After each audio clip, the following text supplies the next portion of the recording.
Vishal ki jai, Transcendental Prasad Vishal ki jai, Gaura Brahmanande, Hari Hari Bol.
Srimad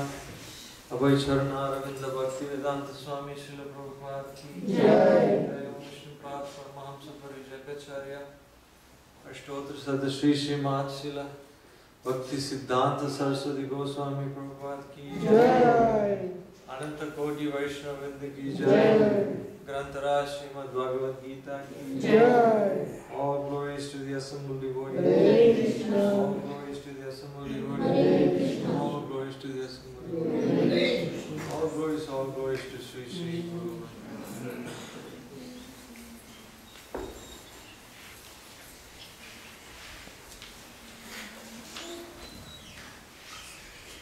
Om Namo Bhagavate Vasudevaya. Om Namo Bhagavate Vasudevaya. Om Namo Bhagavate Vasudevaya. Om Namo Bhagavate Vasudevaya. Om Namo Bhagavate Vasudevaya. Om Namo Bhagavate Vasudevaya. Om Jnanatimirandasya Jnananjana Salakaya Chakshurmilitamena Tasmai Shri Gurave Namaha. Namo Vishnupadaya Krishna Prasthaya Mukle Srimate Bhakti Vedanta Swami Namaha. Namaste Saraswati Devi Gauravani Prachari Nirvisesha Shunyavadi Panchakari. Jai Shri Krishna Chaitanya Prabhu Nityananda Shri Advaita Gadadhar Shivasari Gauravakta. Hare Krishna, Krishna Krishna, Hare Hare, Hare Rama, Rama Rama, Hare Hare. So, like Sweta introduced me, that I distribute books. So a couple of days ago, I was set up outside Patel Brothers, and there was this young man. He was in his, doctor's outfit. He came out of his car. So I tried to get his attention. And then he said to me that, give me a second, I'll be right back. And many people say that, but they never come back. They make sure they run through the entrance door. But this person actually came back, and you can see like he was just crying. He was crying and sweating and like this. So he wanted to ask me. He said that about your books. He says, I'm curious about your books. And then I said, that's nice, that's wonderful. And I asked him, you heard of Bhagavad Gita? He said, yeah, but I don't know anything about Bhagavad Gita. He looked Indian. So I was hoping at least he knows some of the Bhagavad Gita. But he told me like, he doesn't know anything. And then he told me how he's actually, he was born in California, but his parents were from Pakistan. So he said, his professor in school, he's still in last years of his medical school. He said, my professor is from India, and because, even though he's not from Pakistan, he's from here somewhere, California. So he said, my professor is very mean to me. Very mean to me. Not only just mean to me, he actually like failed me. And he said, I was driving and then nowadays the email just pops up on your cell phone. So he had his cell phone and he was driving and the email just popped up and he briefly saw what it was about. And it was like a bad news, so he felt so much emotions going through him, so much so he almost crashed into someone. So just to be safe, he pulled into the plaza, Patel Brothers Plaza. He pulled in and he was in the car reading an email and he was crying and he called his father. Nowadays, the fathers, nobody knows how to advise, how to give wisdom. So father just told him like, oh, just go, get a chai or something, take your mind off it.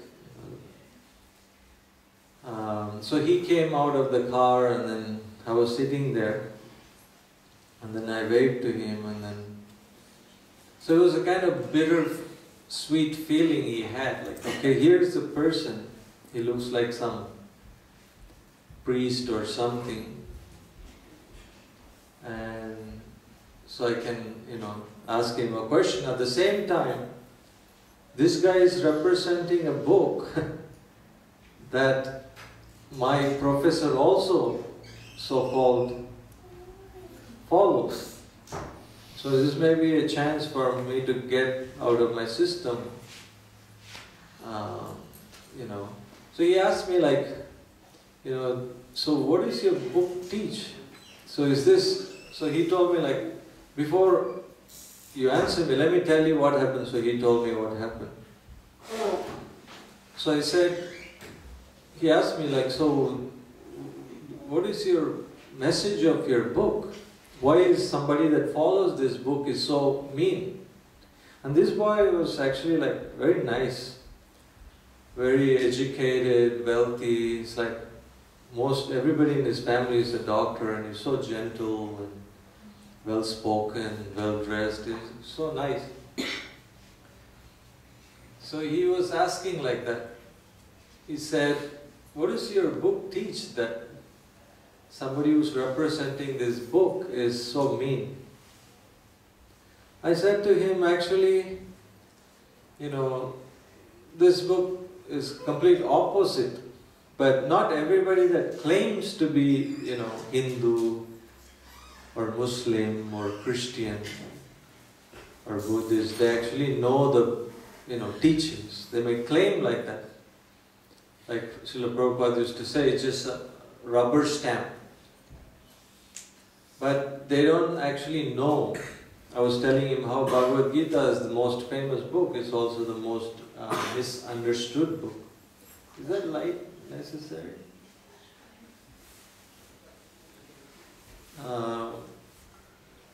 So I was telling him that, this book's completely opposite. So we were talking and I explained to him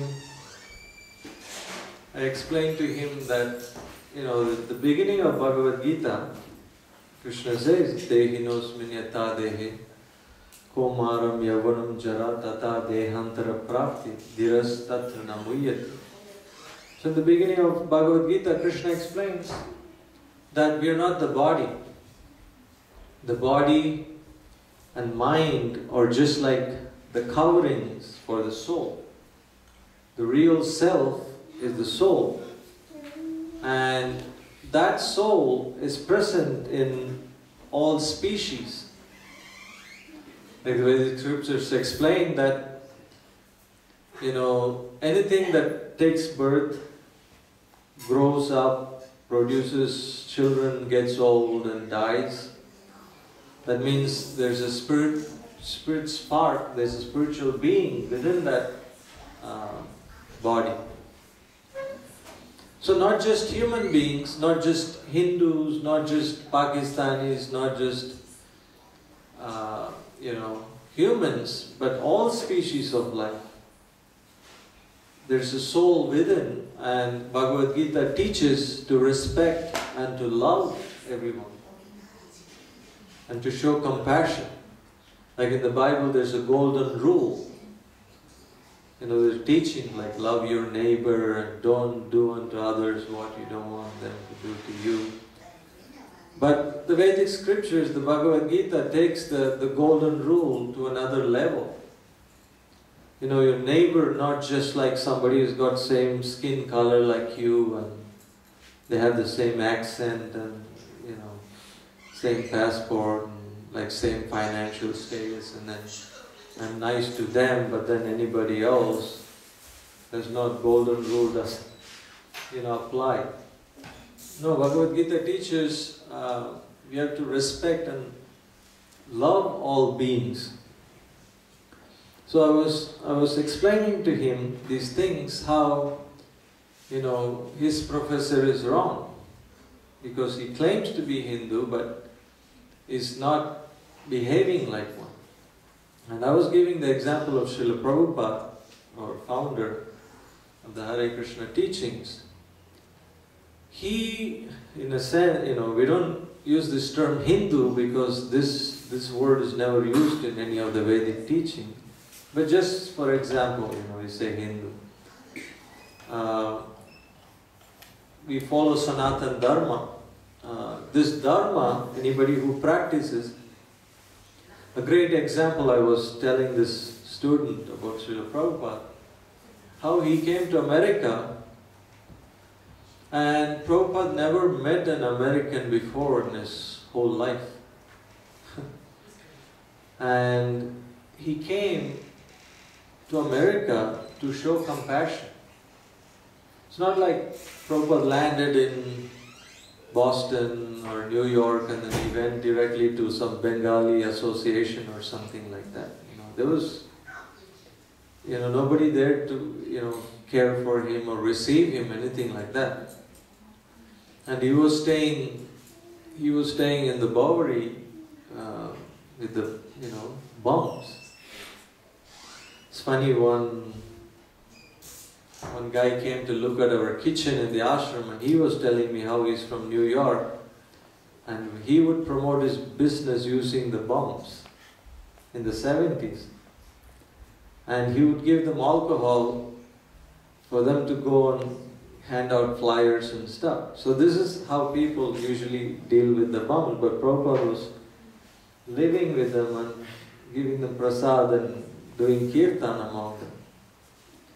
So this is this is an amazing example of Srila Prabhupada, how he came to a country where he never knew anything about. For a year or so, Prabhupada was studying the American culture. He would take bus rides, and he would talk to people. He was just, getting accustomed to the culture.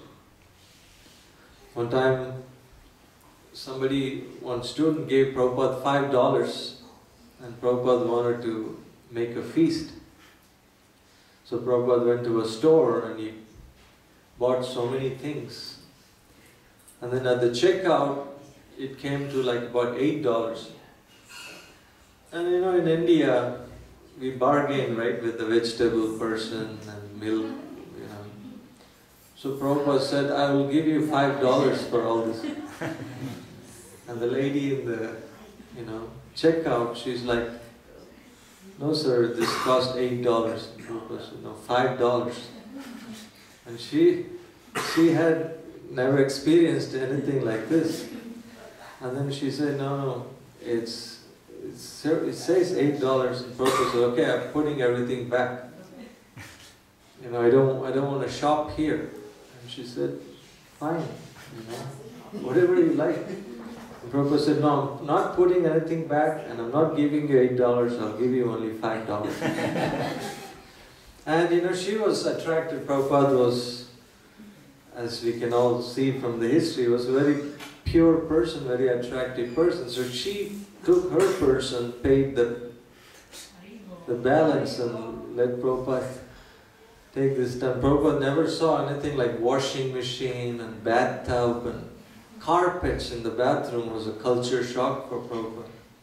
Prabhupada was taking bath with a bucket and mug, and the water went on the carpet and came out the door. And this Agarwal's wife, American lady Sally, she freaked out, like all this water comes gushing out of the bathroom carpet. But Prabhupada never seen carpet in the bathroom. He took shower, he washed his dhoti, kurta like this.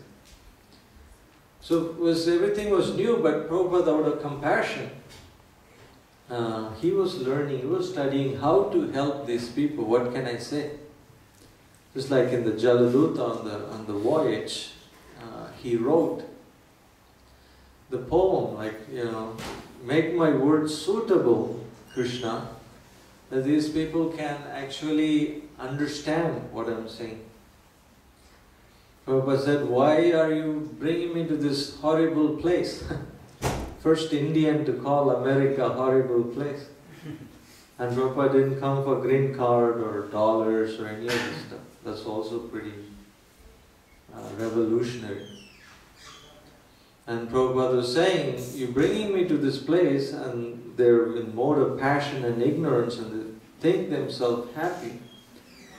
But make my words suitable that they can understand the message, your message of the Bhagavad Gita, Vasudeva. So like this, I was talking with him, almost like 2 hours I was talking to the student. But it turns out he was so interested. And then I invited him for kirtan, he came for kirtan, had prasad, and he bought many books and gave a nice donation like this. So over and over we see how the whole world is going on bodily conception. Very few people understand that we are spiritual beings. This whole world is going on the bodily concept.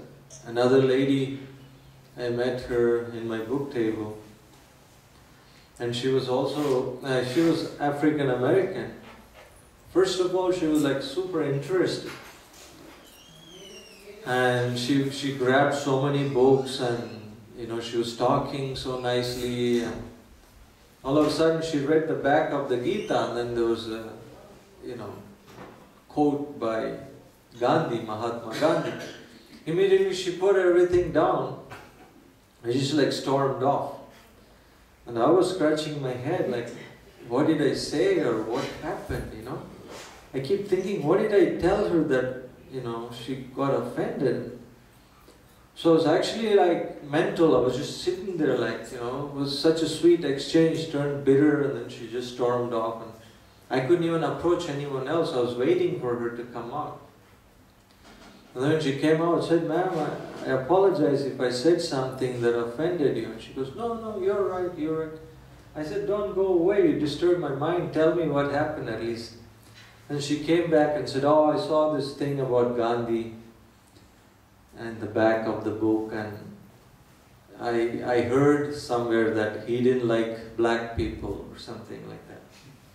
I said, fine, whatever it is, but it's got nothing to do with him, Just like if somebody say like, oh, I wouldn't drive a nice car from Germany because Hitler is from there. It's like, there's no connection, I told her these books are like thousands of years old.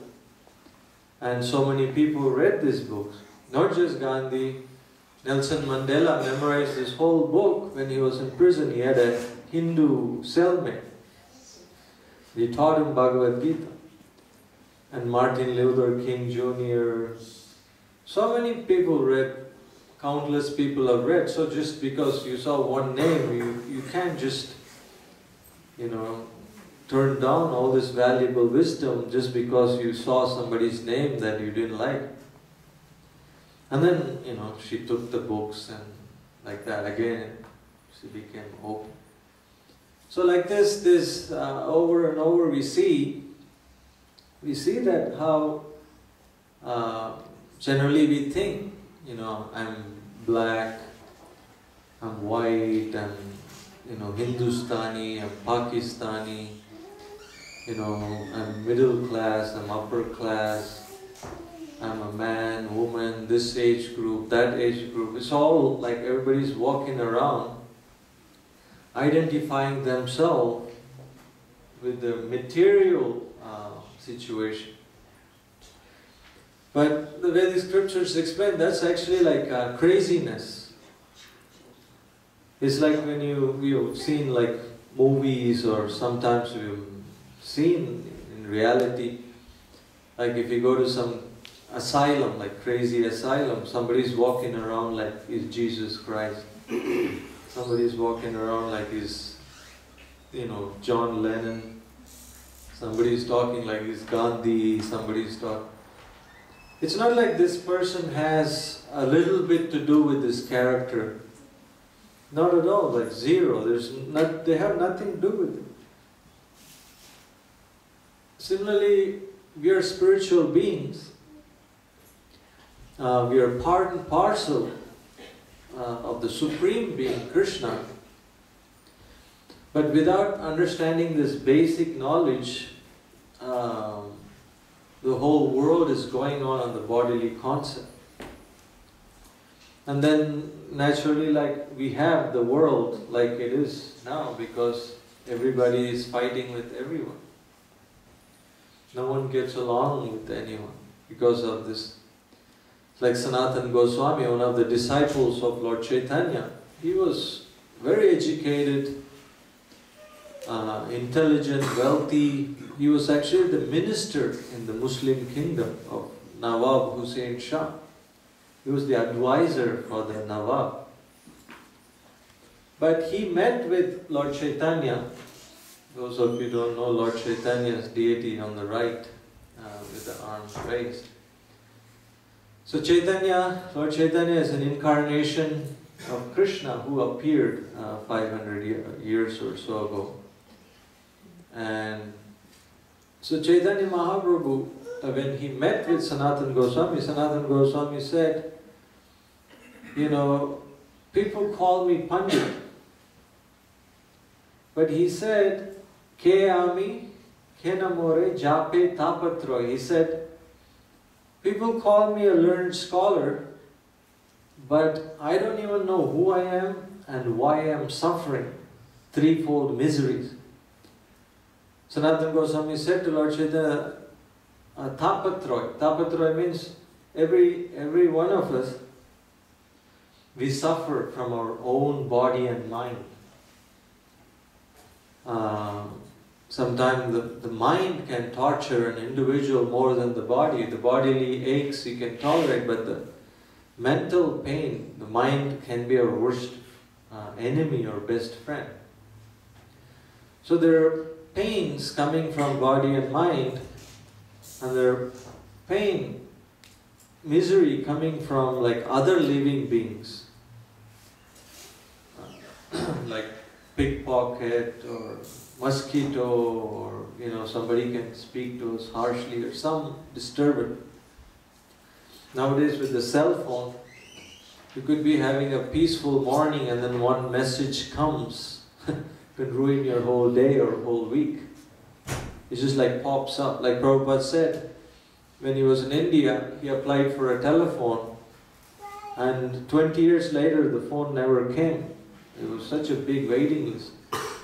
And came to America and he paid $60. They installed the phone next day in his room. He was amazed. How is this possible? And he explained in the middle of the night, because the landline doesn't have a mute, so in the middle of the night, Prabhupada said, the kring, kring, kring, kring.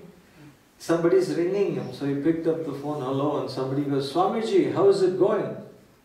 Some student is calling him. Prabhupada, is this the time to inquire? He said he was so disturbed. He said, get out this phone immediately from my room. I don't want it anymore. And Prabhupada said about landline, what to speak of, we carry with us this landline with us nowadays.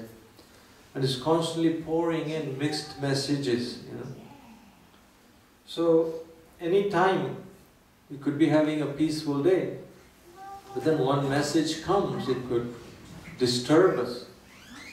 And there are miseries from other, higher beings, like demigods, like earthquakes and rain and storm and cold and heat and drought and so many things, especially with this global warming.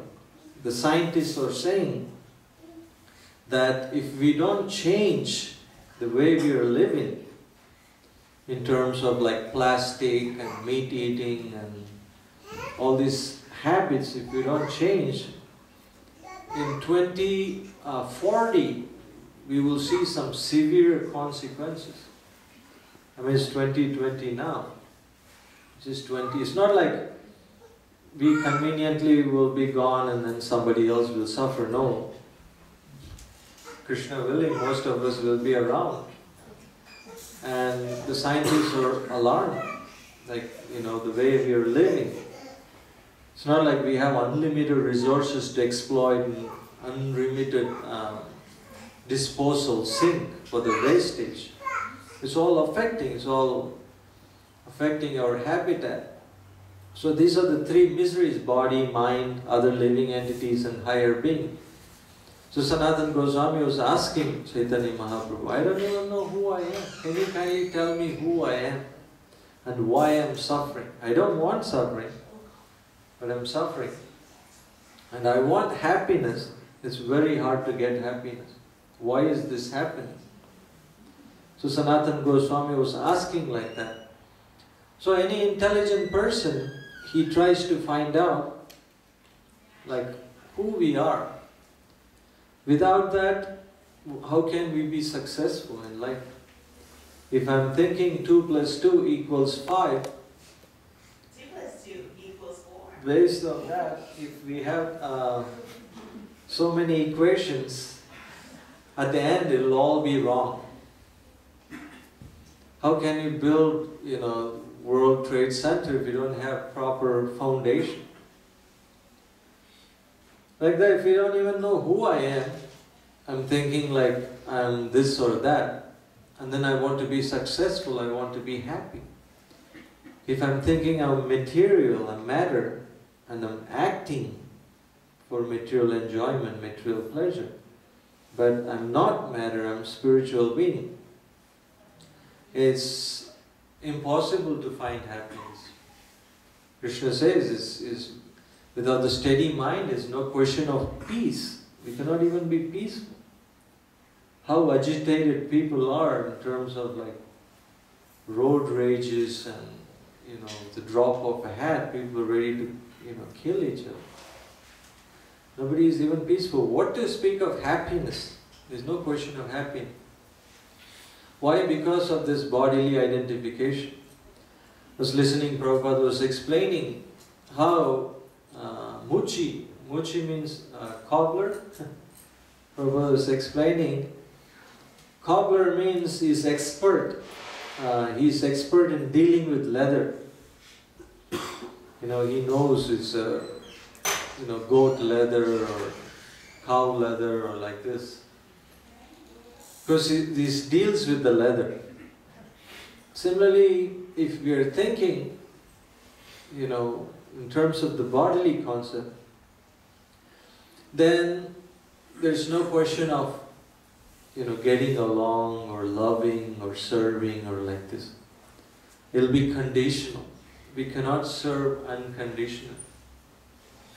It's like one of Chaitanya Mahaprabhu's devotees, Vasudev Dutt. He prayed to Lord Chaitanya. He said, because of people's karma, because of their sinful activities, they're separated from you and they're suffering in this world. And Vasudeva Dutt said, please transfer the karma of all living entities upon me and let me suffer forever and let them come back to you, your kingdom. And Prabhupada points out in the purport how people say like Jesus Christ accepted the sins. But again, the teachings explain only like, at least they interpret it as only humans have soul. Animals are created for us to, gobble up. But Prabhupada explained Vasudeva Dutt, he was praying to Lord Chaitanya to free all beings from suffering. I'm sure like we all like some beings, but nobody likes like cockroaches and worms and mosquitoes, and so there are so many creatures that are, but Vasudeva Dutt was actually praying for them. Why? Because he's like a well-wisher of all beings, all living beings. And Prahlad Maharaj, he said the same thing. Prahlad, he was a 5-year-old transcendentalist. And his father was the biggest materialist ever. Hiranyakashipu. Could name Hiranya means gold, and Kashipu means soft bed. This is the name of his father. So Hiranyakashipu sent him to Asura Kula. Asura Kula, generally like the kids are sent to Gurukula, where they learn good qualities and they learn the Vedas. But this 5-year, Prahlad was sent to Asura Kula. And all the great demons, all the greatest materialists, they would send their sons also to study in the same school. And they were hoping their kids would learn economics and politics and lying and cheating. And so when Prahlad came back from school one day, Hiranyakashipu asked him, "My dear child Prahlad, what did you learn in school today?" And Prahlad was 5 years old, you didn't expect a 5-year-old to say much, so Hiranyakashipu was just asking, did you, whatever equivalent of ABC or colors or rhymes. And Prahlad said, "Tad sadhu manye asuravarya dehinam sada samadvigna diyam asadgrahat hitvatma patam griham andakupam manam gato yad harim asriye." He said, "Oh my dear, best of the demons." He said, anybody who identifies themselves with their body, in other words, whoever thinks the body to be the self and this world to be their home, Prahlad said, Sada samadvigna diyam asadgrahat. He said such a person will always be saturated with anxiety, because we are not the body, we are the soul. But if you're thinking I'm the body, and this is not our home, this is just like, transit launch. Even in the Bible it says nobody builds homes on bridges. Bridges meant to cross from one side to another. You don't start building homes on bridges. So he said, this is not our home. This is just, we're just passing through. That's why Bhumi Devi in the Bhagavatam, the earth personified, she was shocked. Literally, like these beings, these human beings, they come and go, they live for 2 minutes. And they're so attached. They're so attached to this planet and their property and this and that. And they fight for nothing. Prabhupada gives the example, just like in the train. Somebody would be traveling for 15 minutes, but they will fight over like anything for their seat. And Prabhupada said even beggars outside the temple in India, the beggars, they don't own anything. But they will fight like anything to sit in a specific spot and beg. Raghunath Maharaj mentioned one time how even the sadhus, the yogis, they fight over caves in the Himalayas. Some wanted to have a 5-star cave, and some only had 2-star caves like this.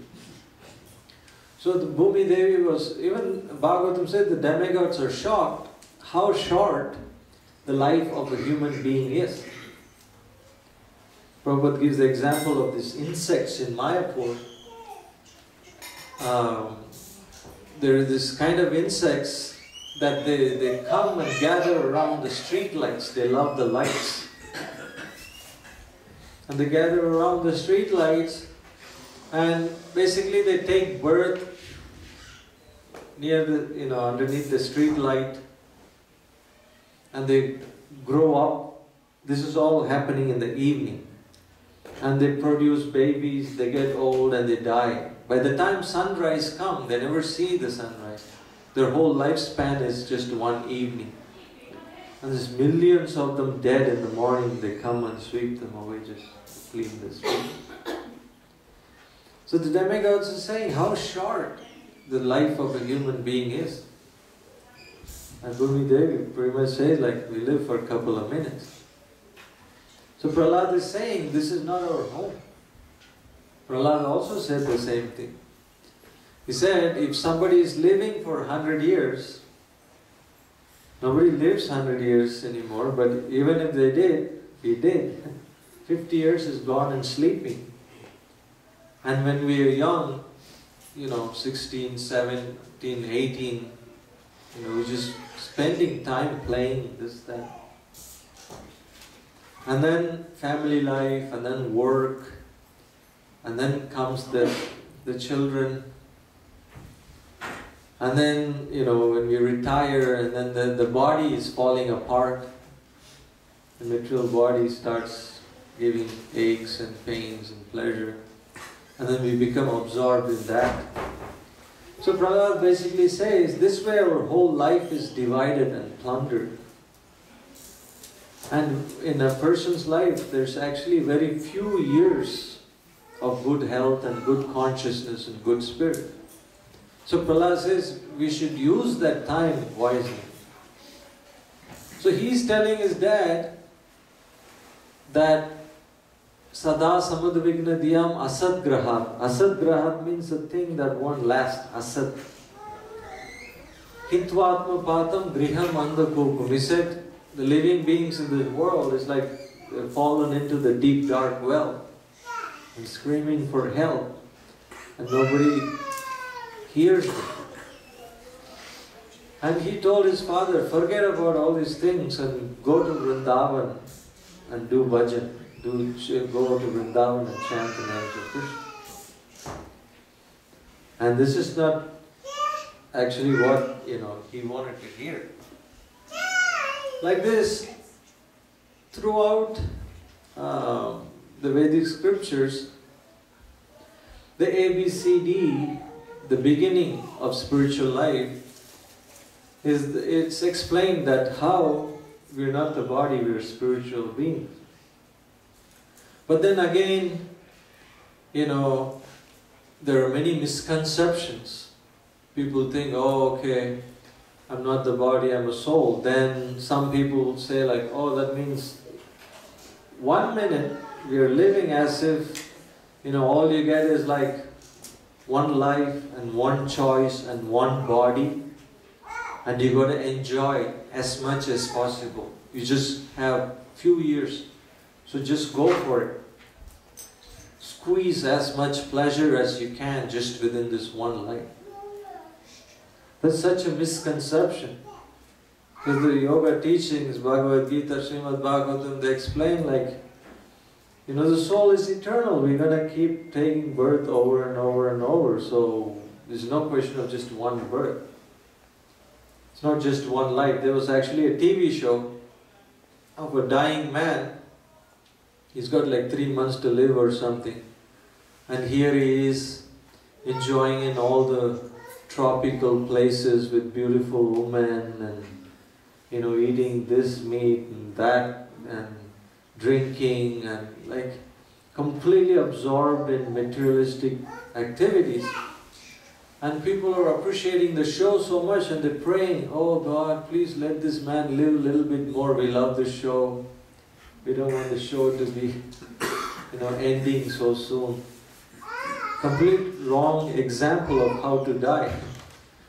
Because, the idea is you only live once. And when you die, you die. It's a misconception.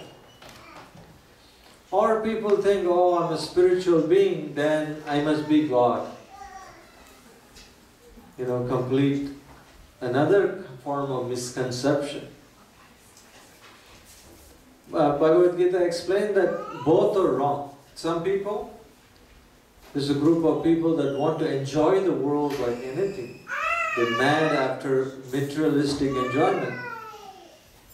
And there's a group of people that say like, oh, I renounce the world. I don't want anything material. I'm like, this is all illusion, this is all Maya, then I renounce the world. So according to our teaching, both are wrong. Because we cannot enjoy something that's not ours, that we cannot exploit. And we cannot also renounce something that's not ours. Prabhupada gives the example of Bank of America. If I walk past Bank of America, and then I go into the teller without having an account, say, give me the, all your money. That's like considered robbery. Or you walk past Bank of America and say, oh, I renounce Bank of America, I don't like it. I mean, who are you to renounce? You have to have something, own something to renounce, or own something to enjoy. But this world is like a fully furnished place. We just come and go. So Krishna explains in the Gita that Mamai Vamso Jiva Loke Jiva Bhuta Sanatana Manasastani Indriyani Prakriti Stani Karshati. Krishna says that we are spiritual beings and we are not the supreme being. In case you haven't noticed, supreme being means he enjoys unconditionally. There's no obstacles for him to enjoy. In our lives, every step of the way we are, checked. Like Prabhupada jokingly said, somebody is claiming to be God, somebody is claiming to be like supreme authority, but he goes to the dentist because he has toothache and he's checked by the immigration check post. So Krishna says we are infinitesimal part and parcel of the Supreme Being. So this connection of love supreme, this connection between the soul and the Supreme That's actually the topmost yoga system. And this is what Krishna explains in the Bhagavad Gita. This is our position. We're not material, we're spiritual, and we're not God. We are part of the Supreme. So this union is called yoga. Yoga, just like this word you have in English, like yoke. Yoke the horse to the chariot, like this word yoke actually comes from the word yoga. So this link between the Supreme and the spirit soul, this is actually the yoga system. And Chaitanya Mahaprabhu made it very easy for us to make this connection. Chaitanya Mahaprabhu said that by chanting the names of the Supreme, by chanting the names of Krishna, then we come in contact with Krishna. This is because the name of the Supreme is absolute. This is understood in all world teachings. You know, the Bible says, hallowed be thy name. In the Quran, they chant the 99 names of Allah. The Buddhists, they chant. The Sikhs, they chant. The Sufis, they chant. Every teaching, they have understanding that the names of the Supreme are sacred. And this chanting, Chaitanya Mahaprabhu said, Kirtaniya Sadahari, means when is a good time to chant? Always, as much as possible. Kirtaniya Sadahari. Sadahari means always chanting Krishna's name. And this process of chanting actually takes care of everything. Chaitanya Mahaprabhu, even though is the greatest scholar, Nimai Pandit, and you know, he's supreme himself, but still he left only 8 verses behind, 8 slokas, glorifying the holy names of Krishna. So he said, by chanting these names, one of the first symptoms is that we will become free from the bodily identification. Just like in our temples, you know, everybody is welcome. Like Prabhupada said, this is our real United Nations. Because Prabhupada would walk past the United Nations in New York, and he said every time he walks by, there's the flags are increasing. And he said real United Nation means we are not on the bodily concept, we are on the spiritual path. So Chaitanya Mahaprabhu said, by chanting these names of Krishna, you know, Vairagya Vidya Nija Bhakti Yoga, we become naturally detached from things that are not favorable for spiritual advancement, and we become attached to things that are favorable for spiritual life. Vairagya Vidya. Vidya means knowledge or wisdom. Because there has to be 2 things. One is knowledge and the other one is practice. If somebody is trying to be spiritual, but they don't have knowledge, then they're misled. You can see the world, there are so many people claiming to be like gurus and yogis and God and rabbis and imams and priests, and then, you know, they behave not so nicely, then the followers are disappointed. But the followers have no idea what a guru or what a teacher is supposed to be, so they follow them blindly. So that's dangerous. Or to have knowledge, but you don't serve, that's also useless. Because, like Prabhupada gives the example, it's like licking the jar of honey. If you have honey inside a bottle, and if you're licking the bottle, it looks like you're really close to the honey, but you have no experience of the honey. Similarly, to have knowledge, or somebody says like, oh, I'm spiritual, but they don't do anything about it, that's also useless. So two things have to be there. One is knowledge, the other one is practice. So Chaitanya Mahaprabhu said, when we are chanting the names of Krishna, we develop both. We develop vairagya and we develop vidya. Bhagavatam also says, Vasudeve Bhagavati Bhakti Yoga Prayojita Janayati Asu Vairagyam Jnanam Chayat Ahaitu. Just like when you move the hand, the shadow follows. Similarly, when we do bhakti for Krishna, when we do devotional service, then all these good qualities actually follow that person. We don't need to be endeavoring anything separate. Prabhupada gives the example of this hunter, Mrigari.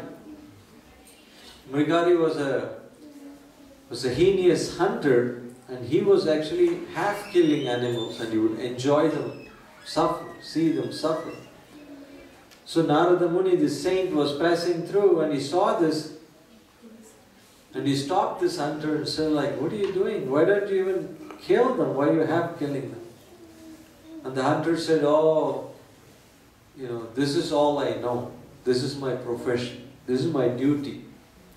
Like many times people, say Bhagavad Gita, say do your duty, but they make up their own duty. Like, anything goes. But no, you cannot make up our own duty. It has to be authorized. So this person, he said to Narada Muni that this is all I know.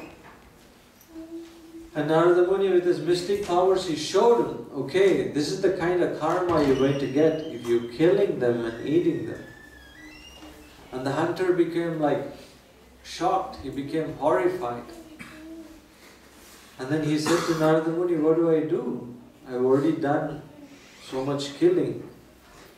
And Narada Muni said, don't worry, you break the bow and arrow, I will take care of you. I'll free you from all sinful reactions. And the hunter said, how will I eat?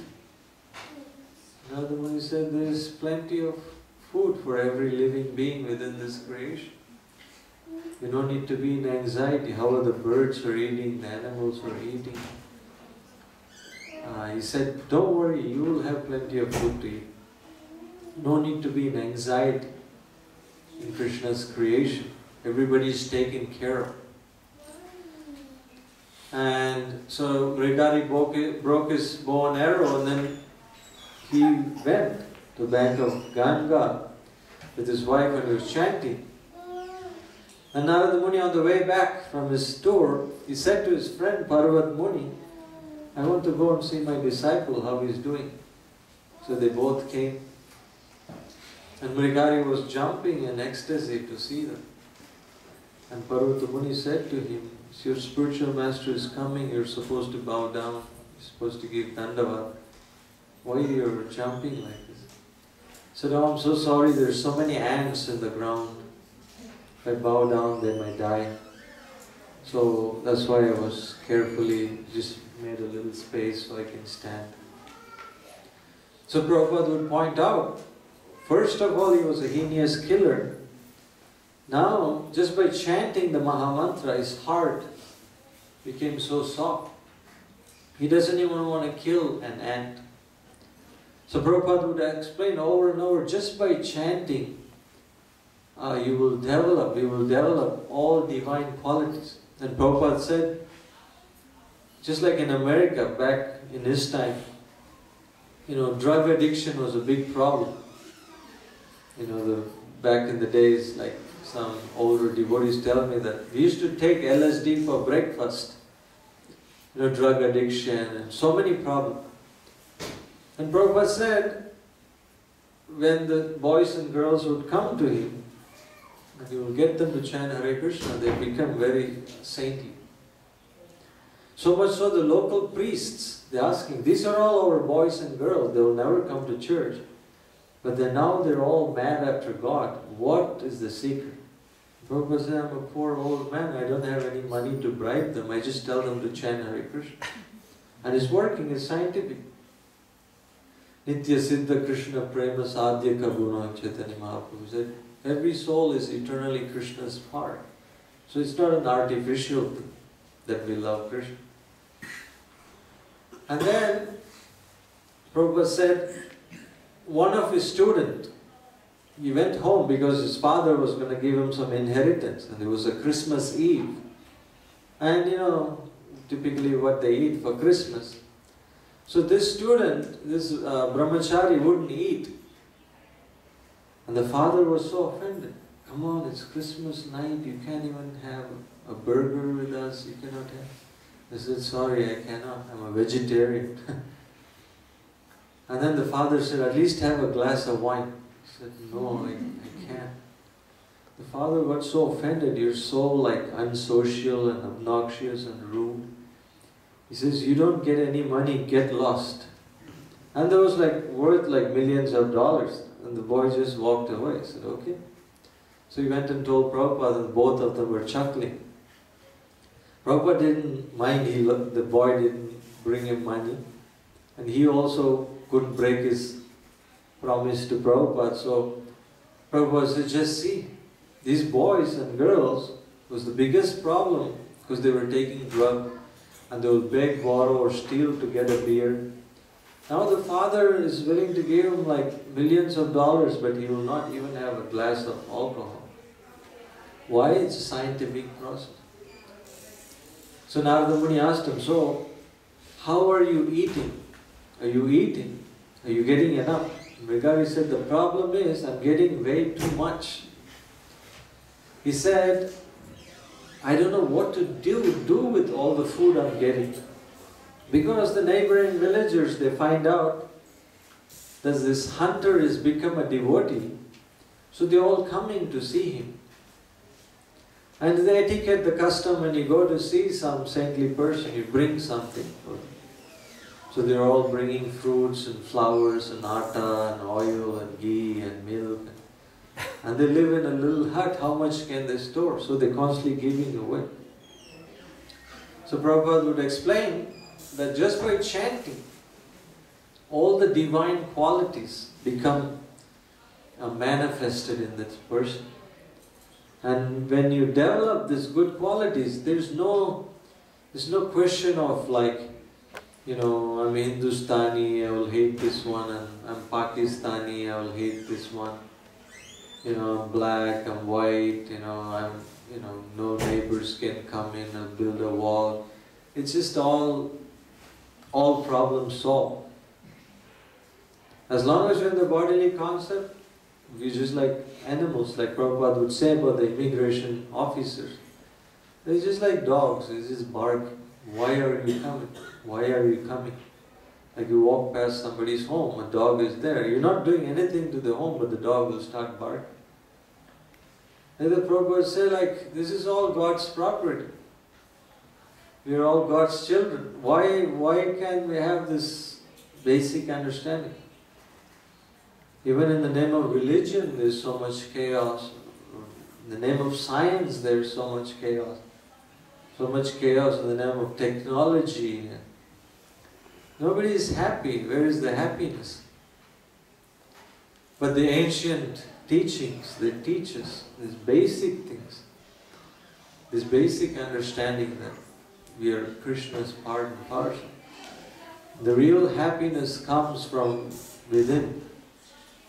By chanting the names of Krishna, by coming and hearing. This is the very simple process. Chanting, dancing and feasting. Somebody asked Prabhupada, so what do you guys do for recreation? Prabhupada said, our whole life is recreation. All we do is sing and dance and eat nice vegetarian food stuff. And the man said, this sounds too far out. So you guys don't do anything. So no. Prabhupada said, why? You're working for the richest man, Krishna. Krishna is even providing for atheists. Krishna is providing for elephants. Prabhupada said they eat tons. One elephant eats like so many tons of vegetables and grains. And why wouldn't Krishna take care of his devotees? Prabhupada would say over and over. Prabhupada would tell him, why don't you join us? You can also join us. So there's no question of enmity, there's no question of scarcity, there's no question of insecurity. We'll experience this topmost happiness in spiritual life. And since we have the best, it's also our duty. Like in India, when the father or grandparents, they die, you get all their inheritance, property. But if they're debtor, they're poor, you get all their debts as well. So it goes both ways. So we owe both ways. We got a lot from our Guru Parampara, we also owe them a lot of debt. The Bhagavatam says, if anybody thinks they can pay back the debt they owe for their spiritual master, that person is a joker, is kidding. You cannot. So how do you make up for this debt is by sharing this knowledge. These books are pretty much have answers to all the world problems. But if you keep them packaged in some godown or some room, it's the greatest loss. We should always be carrying these books with us and look for opportunity. As soon as we look for the opportunity, Krishna will give us the opportunity to study. So these are some of the thoughts, and if you have any question or comments, we can discuss.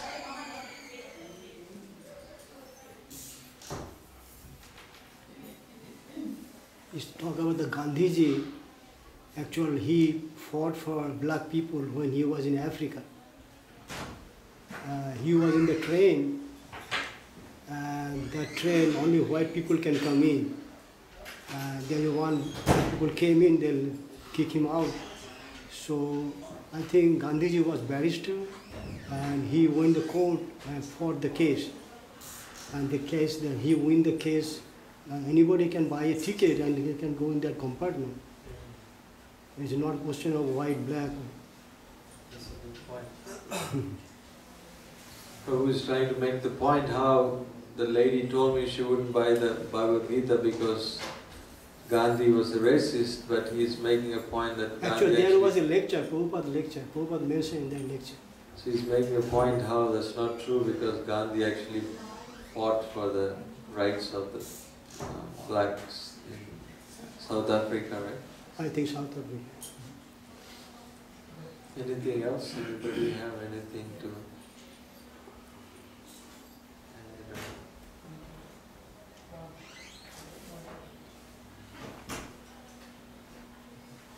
Thank you all very much for your association.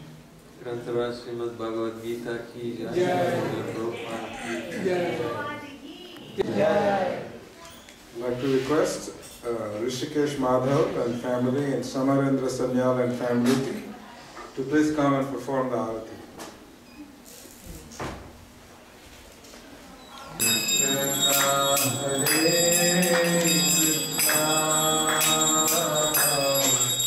Krishna Krishna Hare Hare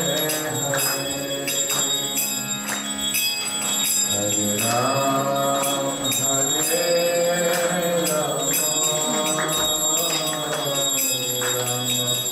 Ram Ram Hare Hare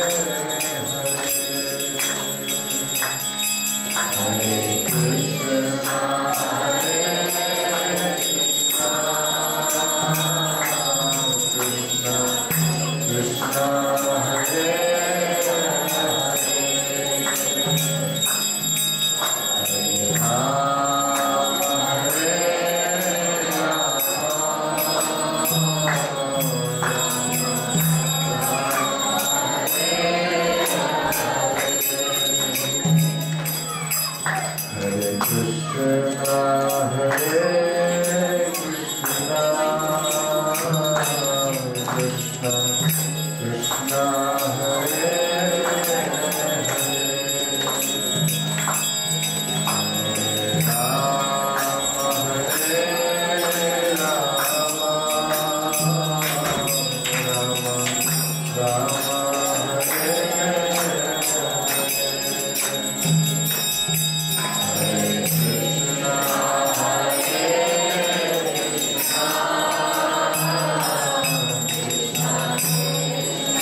Krishna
requesting the blessings and the prayers of all the devotees.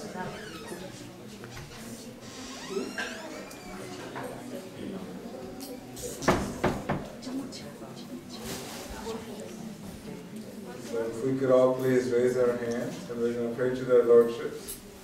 Shri Gaur Nitai, Jagannath Baladev, Shubhanda Devi, and Shri Radha Navamohan. Together. Hare Krishna, Krishna Krishna, Hare Hare, Hare Rama, Rama Rama, Hare Hare. Thank you so much. Hare Krishna. Rishikesh Malaprabhu and family. And they are sponsoring the Sunday feast for the help of Atlanta Swami Maharaj. As you know, he is recovering from kidney and a liver transplant. So if we could all please raise our hands, we're going to pray for His Holiness Atlanta Swami Maharaj. Together. Hare Krishna, Hare Krishna, Krishna Krishna, Hare Hare, Hare Rama, Rama Hare Hare. So just two brief announcements. So on April the 13th, this coming month, we are celebrating the appearance day of Lord Ram Navami festival. And it's a very big event. So here in the temple, we will be celebrating it starting at 4 p.m.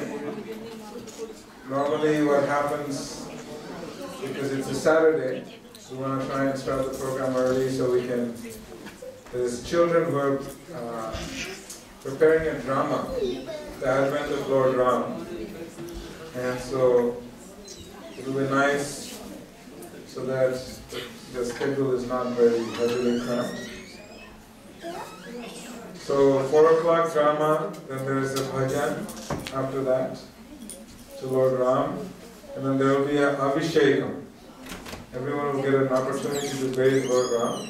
Shakaswara Prabhu has brought beautiful silver kalashas that you can talk to him about, and you can come and bathe Lord Ram. And then there will be a class on the Ramayana for an hour explaining the birth of Lord Ram and his activities. And then 6:30 there is a Maha-Arati, and 7 p.m. is Prasadam. We want to try and make sure that we get the children fed before it gets too late.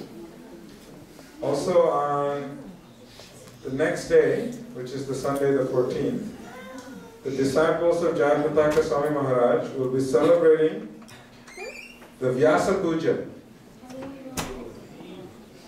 The disciples will be, Vyasa Puja means his birthday celebrations. It will be here, and Goparaj Prabhu will be giving a class glorifying the importance of serving a spiritual master. And then on Monday, that's for everyone, and then on Monday all the disciples of Jayapataka Maharaj will be celebrating with a Vyasa Puja offering in the temple room at noon.